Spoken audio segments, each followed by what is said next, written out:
Hello, I'm Brigantia Blackbird of the Blackbird Grimoire. Welcome to Pagan Tales. Today we are going to be looking at the god Mabon and the goddess Modron. So we'll begin with our examination of Mabon. He is the Celtic god of youth. His name means divine son or great son. Other names applied to him are Mapanos or Mapanos. The Romans equated him with the god Apollo. His mother is Modron, likely Dia Matrona. And Mabon may actually be a title for Pryderi, who was son of the goddess Rhiannon, who was also kidnapped as a baby, as we will learn that Mabon also experienced. So let's talk about his imprisonment because this was a magical imprisonment. Mabon is one of the three exalted prisoners in the tale of Culwich ac Olwen. Mabon also appears in Arthurian legend. His disappearance is symbolized by the autumn equinox, and it's not uncommon in pagan mythologies to find cultures who have deities who disappear at particular times of year, and these disappearances are nearly always linked with seasonal shifts. And Mabon's prison was said to be in Gloucester. His rescuers were carried there by a salmon, which was the salmon of wisdom, one of the eldest of creation, by the way, along a river. And the salmon took them there, and then they heard Mabon singing, and he was bemoaning his fate for being imprisoned. And they were successful in freeing him from this quasi underworld, very much like other gods and goddesses will find release from prisons or from the realm of the dead, which symbolizes the restoration of life. So, the disappearance means that, the cold and the winter has come, and the reappearance emerges, the restoration of life and spring. So this brings us to his mother, Modron. She was a Celtic goddess of fertility, maternity, and agriculture.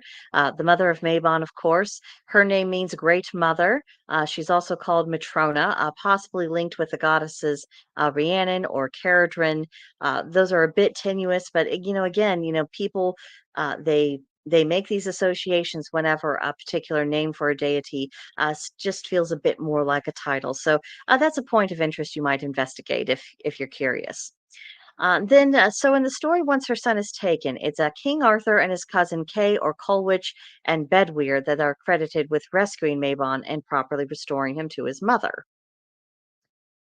So let's talk about the injustice of all this, because there are a few things that could be considered more unjust than to be abducted as a child and to be imprisoned and have no contact with your mother or with anyone else who cares about you.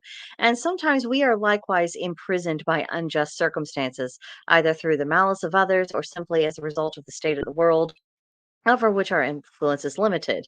Not that we shouldn't exert our influence, but just we are a droplet in an ocean, so there's going to be limitations to what that droplet can do by itself.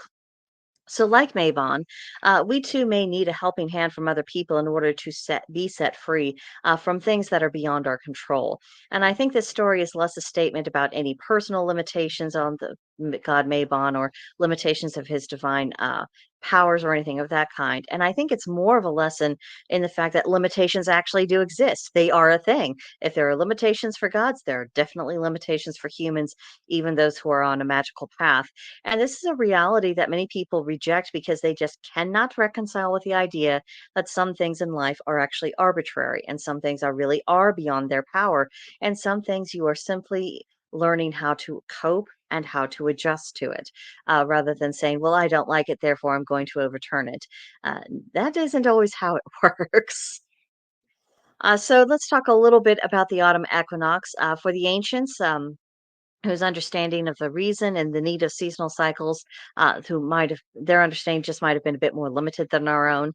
The end of the growing season, may have felt to them it's more than a little unfair and also pretty scary.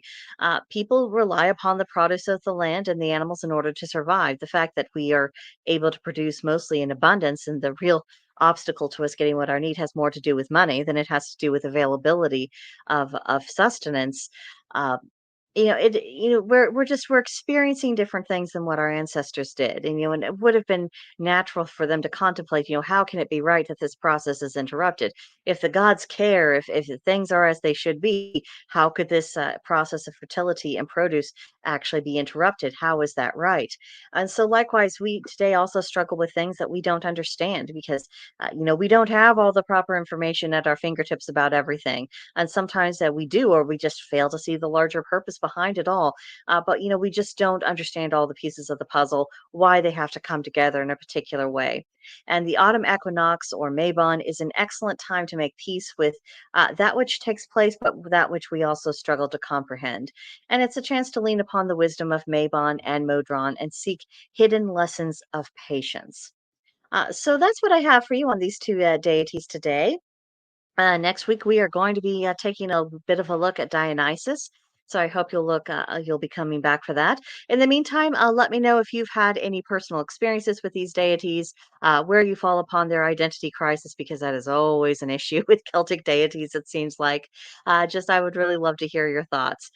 So I look forward to seeing you in the comments. And of course, I will see you in the next installment of Pagan Tales next week. Bye for now.